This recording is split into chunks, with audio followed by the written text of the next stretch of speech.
Who's drinking tonight? You drinking? I fucking love drinking.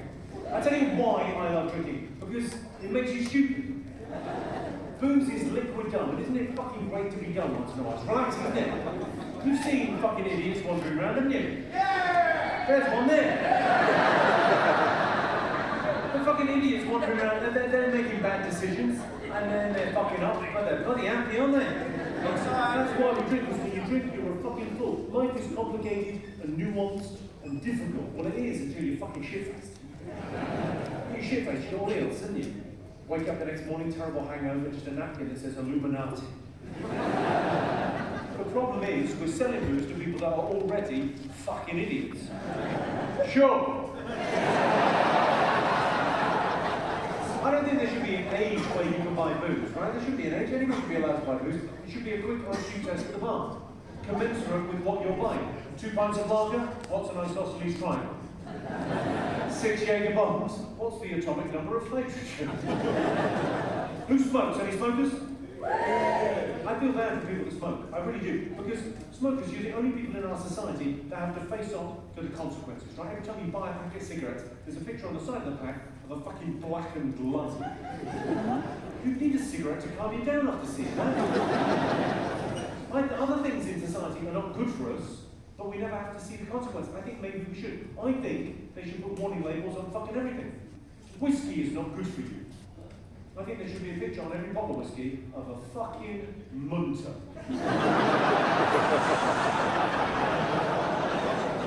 Ugliest woman you've ever seen. Don't have too much of this, or you wake up next to that. I think drugs should be legalised. I think drugs should be legalised, but I think there should be, but I think there should be a warning label on the packs. So I think marijuana should have a warning label. Like a little bit of weed to calm you down, relax you, fine. Probably better for you than booze. But there should be a warning on every pack of weed. Just a picture of a guy with a ponytail and a pet snake. Don't get carried away, or you'll end up looking like this cunt. Cocaine, I feel the same about cocaine. I think there should be a warning label on cocaine. It should be a picture of a 21-year-old, blonde-haired, blue-eyed, beautiful girl. Just full of potential, full of life. Just covered in an old guy's cum. Doesn't happen without cocaine. Trust me. Gav, can we have that? That's quite funny, trust me. Here's my problem with drugs. Drugs for me are boring, right? They're boring. Because look, booze has got a social function. There's people, we all know people that need a couple of beers. I've got a friend Dave, if you met him, you might think he's alright, a bit dry. Give him 3 beers. He's a raconteur, he's a storyteller, genuinely brilliantly funny man. I've never said that about cocaine. Oh, you met him, you like him. You've got to meet him after he's done a grand. Oh, you won't miss him, he'll be there. Don't worry about paying attention, I'll tell you the same story 14 fucking times. Story, as if. All anyone has ever said on cocaine is, we should get more cocaine.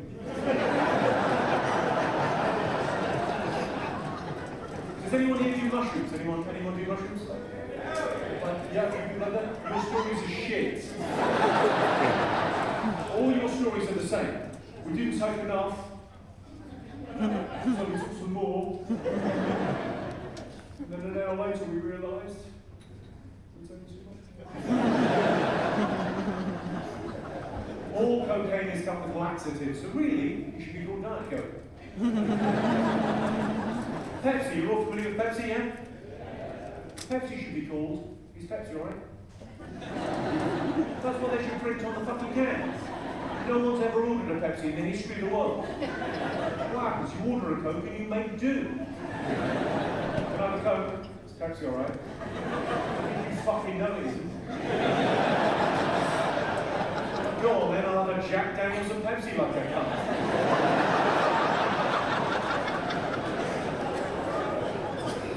Are there young men in like teens and 20s? Give us a shout, younger men. Quite a lot, okay. Well, what was your name then, son? John. What, 20 did you say? Fucking perfect, John. I'm going to deliver it to John because he's right down here. This is the educational bit of the show. This is for all young men. I don't think there's enough sex education for young men. I'm trying to redress the balance, but genuinely, I don't think there's enough sex education for young men. Did you know, for example, John, that women can come? I'm blown. My girlfriend's capable of having multiple orgasms. She had 3 last year. No, people are reluctant to talk to young men about sex, but if you don't talk to young men about sex, how are they ever going to know what you're doing to them? I'm worried, John, you're in no danger, but we're going to have the talk.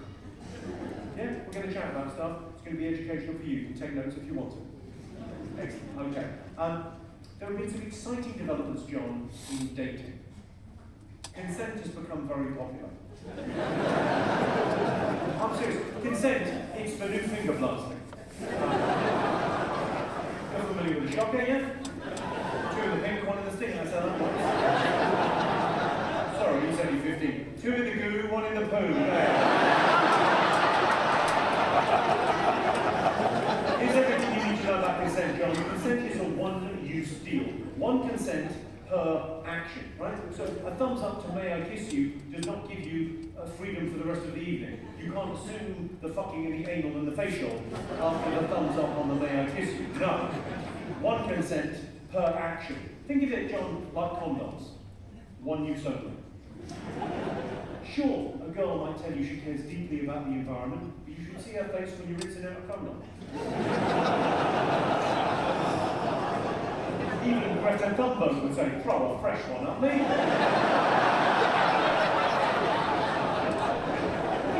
What you need in sexual encounters, John, is confident communication. Is that okay? Do you want me doing this? Is it in yet?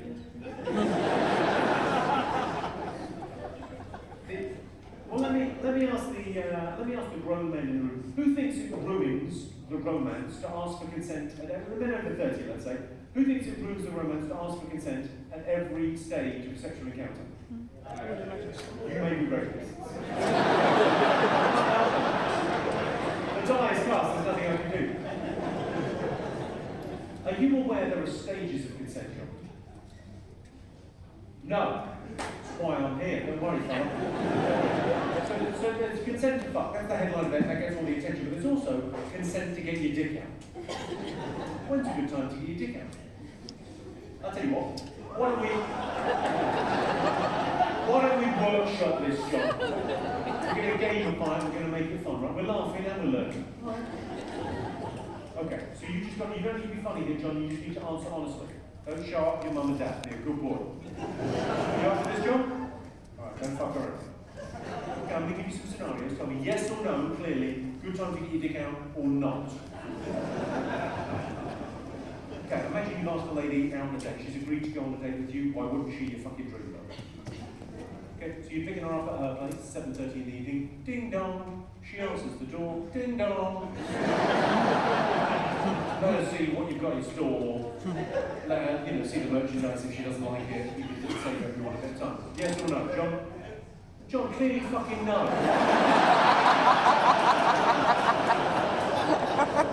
I said you up for this.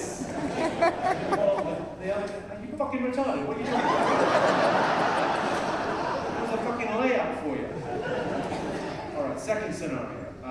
You're having dinner with a girl, you're over dinner, you're flirting, and she's laughing at your jokes, you're laughing at hers. You say, look, enjoy dessert and leave room for this sweet dick. Yes or no? No, correct answer, one on John. Right. Third case scenario, right? You're back at hers, you're on the sofa, no one else is in, you're making out, you've got a top off.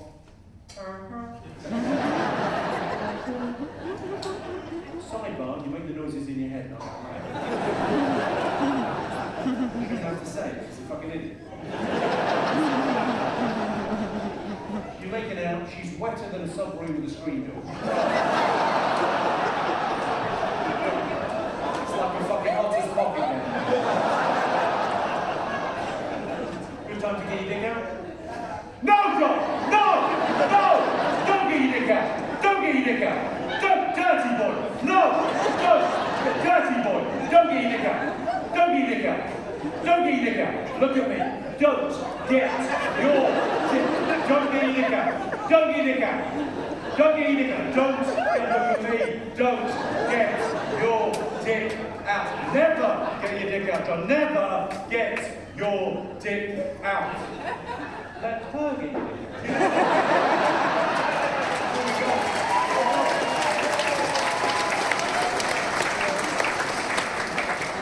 She's got to be 100% her call.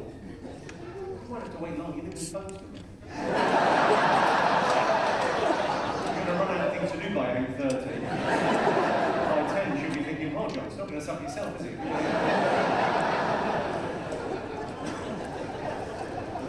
Let's talk about enthusiastic consent. Have you heard the phrase enthusiastic consent, John? No. Good that I'm here. Enthusiastic consent is what you're looking for these days. It sounds like she's got to make a banner saying, fuck me, John, dressed as a cheerleader with the pom-poms. It'd be lovely, but not necessary. All it means, enthusiastic consent, is her words and her body language need to match up. It needs to make sense, right? So no means no. You're aware of that? Of course you are. Yes doesn't always mean yes, John. That's the surprising thing. Don't take yes for an answer. If a girl says yes to sex with you, John, but she says it through gritted teeth, but she's in a fucking horror movie. Yes, John. Don't. If she says yes to sex with you, but she's tensing, she's tense physically, like you're about to punch her in the stomach, don't fuck her. Great rule of thumb for you, John. If she's stiffer than your dick, don't fuck her.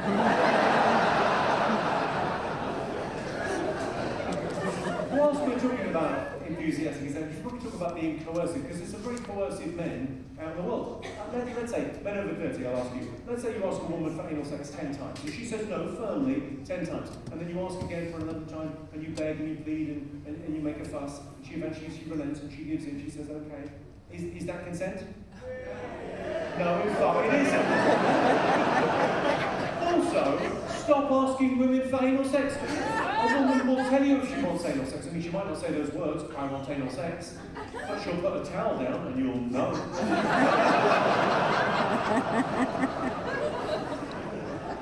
And the problem with teenage boys, you seem like a nice kid, John, but the problem with guys your age, no after-sales service. After-sales is a very, very important part of sex. After-sales. Yeah, no one talks about it. These days, you can't just wipe your dick on the curtains and fuck off, can you? What a time we had though, Nick. No, the post-coital couple, John, that's important. The next day phone call and text, that's important. Flowers and chocolates if budget allows. The polite, the gentleman never tells. What's your post-coital ritual? Smell my finger.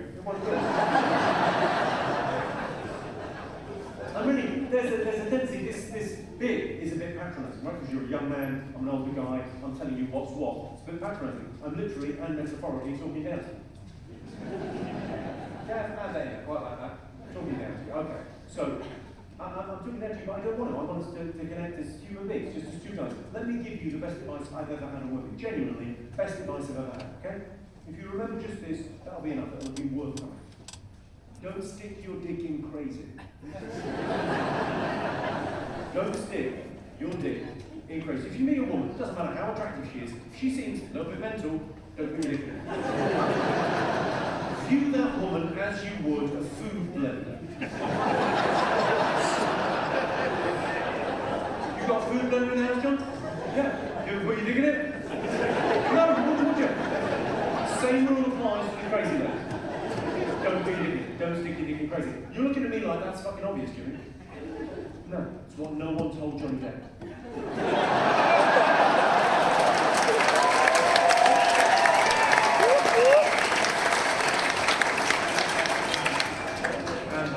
I hear she's meeting Rebecca Vardy in the final.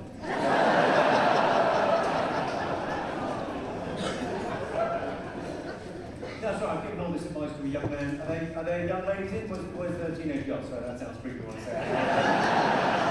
Where's the teenage girls? There'll be teenage girls, right? Where are you? Where are they?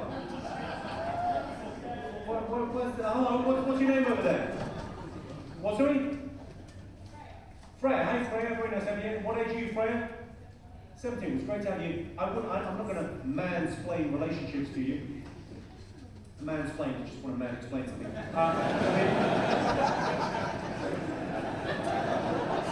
I'm not going to mansplain relationships. I'm a cis, heterosexual, nearly 50-year-old man. Wouldn't be appropriate for... all I'll say is this. Stop fucking bad boys. Stop fucking bad boys.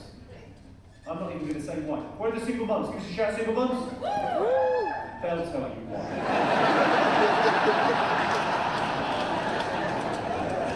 Bad boys. My girlfriend likes to be tied up, but it turns out I'm really scared of railway tracks.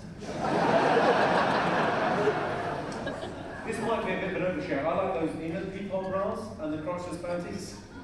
But if the girl's not into it, I'll take them off. When I'm having sex, I tend to come, but my girlfriend doesn't always, and that's because I'm not always fucking my girlfriend. I love my birthday, because on my birthday, I get a blowjob. I can't believe they still do that at TGI Fridays. At school, my partner was head girl. Not an official title, but that's what they call her. Some women don't like giving blowjobs, so the girls in here this evening that just aren't into it, we call them lesbians. I used to date a woman who was incredible in bed, seriously. She could suck the bend out of a river. But loud, my God. When she came, it sounded like a monkey on fire biting the nuts off a pig. Size matters, right, ladies? Yeah, but not as much as smell. You're going to rinse in the sink, be a gentleman. My girlfriend only gets properly horny when she's drunk, so dry January is aptly named. You all know what a sex swing is, right? Long story short, I'm now banned from the park.